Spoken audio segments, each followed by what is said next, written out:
తినడానికి తిండి లేదు. నీకు దేవుడు వచ్చి అన్నం పెడతాడు. కరోనా వచ్చి అందరిని అట్టుకొని వెళ్ళిపోయింది. ఏ పాస్టరు రాలేదు. ఏ మసీదు నుంచి ఎవరు రాలేదు. ఏ రాముడు రాలేదు. ఏ దేవుడు రాలేదు. అంతమంది సచ్చినా ఇంకా పంతుళ్ళు చచ్చిపోయారు. పాస్టర్లు చచ్చిపోయారు. ఈళ్ళందరూ చచ్చిపోయారు. మసీదులో ఉన్న సాయిబులు చాలా మంది చచ్చిపోయారు. ఏమైనా వచ్చి దేవుడు వచ్చి కాపాడారు. అబ్బాయి ఇంకైనా జ్ఞానం తెచ్చుకోవాలి కదా!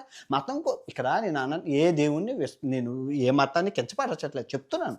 ఉన్న పాయింట్ చెప్తున్నాను. మీరు మారాలి. ఇన్ని దేశాలు నాశనం అవుతున్నాయి. ఇంకా ఆ యుద్ధాలు చేసి రోజు బాంబులు పడి సస్తున్నారు. అయినా మీరు ఇంకా మారరా? ఇంకా అల్లాహు అక్బర్. సబ్కా మాలిక్ ఏక్ హై. రాముడు, కృష్ణుడు, యేసయ్య అందరూ మనం సృష్టించుకున్నదే.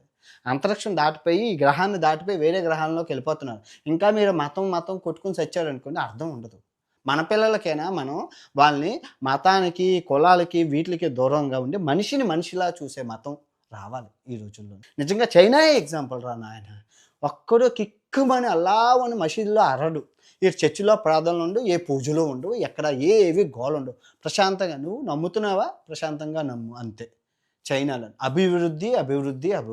ఆళ్ళు మనలాగా రచ్చరచ్చ చేసుకొని దరిద్రం చేసుకోవాలి. దేశం క్లిష్ట పరిస్థితుల్లోనే సంకనాకపోతుంది. ఇంకా మతం అని కొట్టుకు ఈ యువతరం జాగ్రత్తగా ఈ రాజకీయానికి సనాతన ధర్మం పేరుతో చాలా అన్యాయాలు చేస్తున్నారు.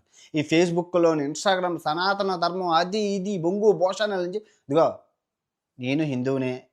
ఎళ్లి మనసు బాగోలేకపోతే గుడికెళ్ళి దండం పెట్టుకుంటాం. అక్షింతలు తీసుకుంటాం, జల్లుకుంటాం, తీర్థం పుచ్చుకుంటాం, హుండీలో ఏస్తాం, ప్రసాదం తినేసి ప్రశాంతంగా మంత్రం, యంత్రం చదువుకొని వస్తాం. అంతేగాని కొట్టుకు సావం ఎవరును.